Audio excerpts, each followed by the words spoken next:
The next morning started with a disaster. Not a mafia attack, not a kidnapping attempt. No. John Jungkook nearly died because Kang Wan walked out of wearing no pants.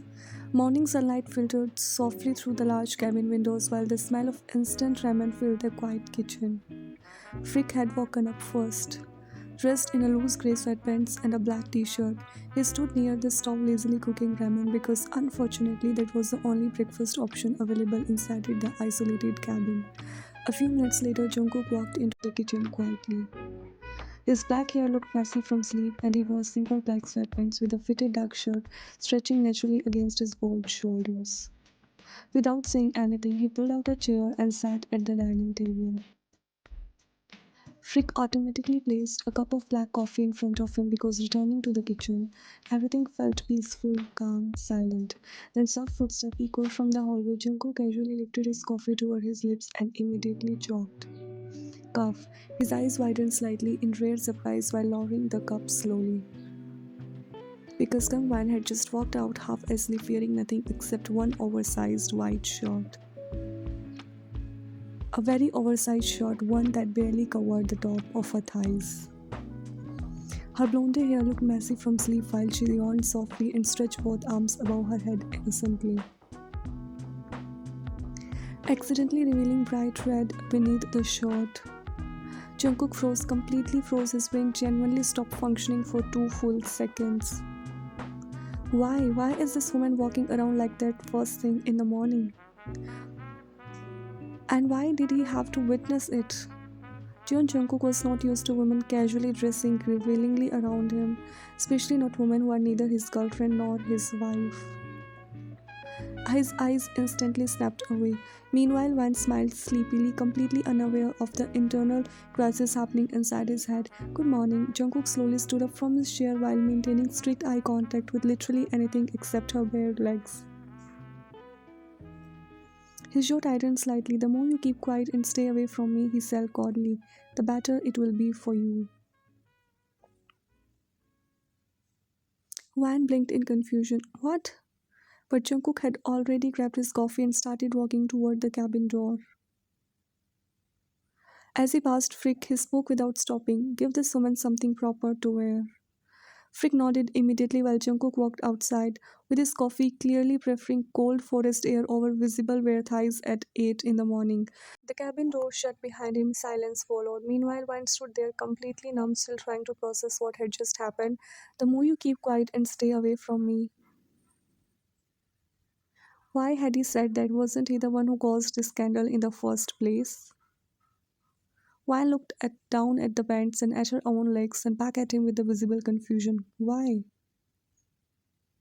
Frick immediately understood her expression. Boss order. But I'm already wearing clothes. Frick, he likes women covered. Frick explained tiredly. He gets uncomfortable. Wine stared at him in disbelief. So you mean he doesn't take women clothes off when he sleeps with them? Frick nearly rolled his eyes into another dimension. Honestly, sometimes the most famous actress in Korea asks the dumbest question possible. No, he deadpanned, but he's not sleeping with you. You're not his woman, so why would he want to see you half first thing in the morning? Wine looked weirdly offended by that sentence. Wow. Frick, just wear it before he comes back. Still confused, Wine finally pulled the sweatpants on the beneath the oversized shirt. Frick continued cooking ramen while he leaned against the counter curiously. So she started casually. Who is his woman? Frick stayed silent. Does he have a girlfriend? Frick, he's never had one. Wine blinked. Seriously? Frick, seriously, Wine. And he doesn't want one? Frick, no. Wine stayed thoughtfully for a second before asking the most dangerous question possible. So he is what? Clang, Frick dropped the utensil directly into the sink before turning around slowly. Are you? Wine looked genuinely shocked. Excuse me? Frick, exactly, Frick replied immediately. Why are you so interested in his life? Wine crossed her arm defensively. Don't get me wrong, I was just asking. Frick, And by the way, she added proudly, I am not.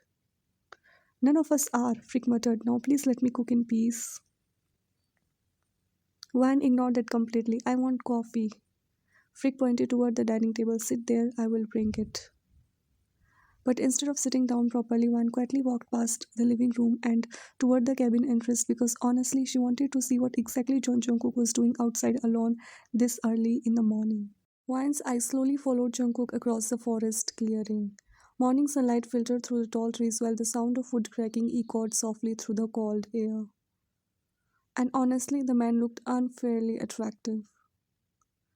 Jungkook stood near the chopped firewood wearing nothing except black sweatpants, his fitted shirt abandoned somewhere nearby because of the physical work. Sweat glistened lightly across his skin while his tattooed arm flexed every time he lifted the axe. Wan stared and kept staring. Why haven't I done a movie with him yet? She muttered to herself quietly. Why is he not an actor? She slowly leaned against one of the wooden poles near the cabin porch, tilting her body slightly while shamelessly watching him. As if sensing her stare, Jungkook suddenly looked toward her direction, his eyebrows pulled together slightly in confusion. Why is she looking at me like that? But instead of looking embarrassed, Wan smiled brightly and waved her hand casually. Hi, Jungkook. Jungkook stayed silent. See, she continued proudly while pointing towards her sweatpants. I wore pants. Jungkook glanced down for 1 second, then simply shook his head once before returning to the chopping wood again, like the conversation never happened, which somehow only made Wan stare harder. A voice suddenly spoke behind her. Don't eat him with your eyes, Frick commented dryly while handing a mug of coffee. We already have enough ramen. Wine accepted the mug without shame. He's so hot. Frick clearly signed into another universe. Forget him, he said tiredly. He's not in your reach. The sentence offended her immediately. Excuse me? She asked, turning toward him slowly. Are you kidding me right now? According to Kangwan, there genuinely isn't any man in Korea who doesn't want her. And honestly, that belief isn't completely delusional either. She's literally called the national crush. Frick, I know exactly who you are, he replied. Kangwan, famous actress, national celebrity. Then, Frick, don't underestimate the Wonderworld Dawn. Wan crossed her arms slowly, clearly amused now. So you're saying, she began carefully, that being trapped in a forest along with Kangwan wouldn't make him want me? Yeah, he answered immediately. You heard me right. Maybe Jungkook simply hadn't watched her more mature movie scenes before because honestly, men usually lose their minds over her without much effort, and Jungkook is still a young man at the end of the day. Wine took a sip of coffee before smirking slightly. Listen, Mr. Frick, she said confidently, I could probably make you fall for me too. Frick looked horrified immediately. No, no, he refused quickly. I have a very sweet girlfriend I can solve. But him, Frick continued while pointing toward Jungkook. Go ahead, I'm challenging you. Okay, she agreed calmly. It's not like I'm dying for him or anything. Her eyes drifted back toward Jungkook again, but I promise you one thing. I will bring him to the point where he will be the one unable to ignore Kangwan. Frick looked entertained now. John Jungkook doesn't want you, he reminded her, but feel free to try. Wine smiled confidently. Just to clarify, she said proudly, I am not planning to sleep with your boss. Frick, good. But, she added while lifting one finger dramatically, I am promising you that I can make him completely lose composure over me. Frick almost laughed again. All right then, he said while stepping aside slightly. Why don't you start now? His eyes shifted toward Jungkook, who was already walking back toward the cabin carrying chopped wood over one shoulder. Wine immediately straightened slightly, then suddenly her eyes landed on Jungkook's black shirt resting over a nearby chair. A thought crossed her mind instantly. What kind of woman would a mafia man like? Probably someone soft, quiet, submissive, wife material. Which is honestly hilarious because Kangwan was absolutely none of those things. Still, she picked up shirt carefully. And the second Jungkook walked near her, she stepped forward sweetly. Your shirt, Jungkook.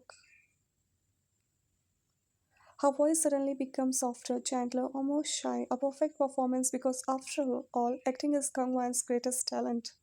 Jungkook stopped briefly in front of her, his dark eyes shifted toward the shirt in her hands and toward her face. For one tiny second, Swine genuinely thought her performance was working, but then Jungkook simply grabbed his shirt from her hands without saying a single word. No reaction, no expression, nothing. And before she could even continue the act, he walked straight past her and entered the cabin calmly, completely ignoring her existence. The cabin door shut behind him, silence, absolute silence. Frick looked at her slowly. Wine stood there frozen in disbelief, still holding her hand slightly in the air where the shot had been seconds ago. Did he just reject Kung Wan? She whispered to herself. Frick bit his lip, trying not to laugh, then failed completely. A loud laugh escaped him while Wine turned toward him with pure offense written across her face. This is not funny. It really is. Frick laughed harder.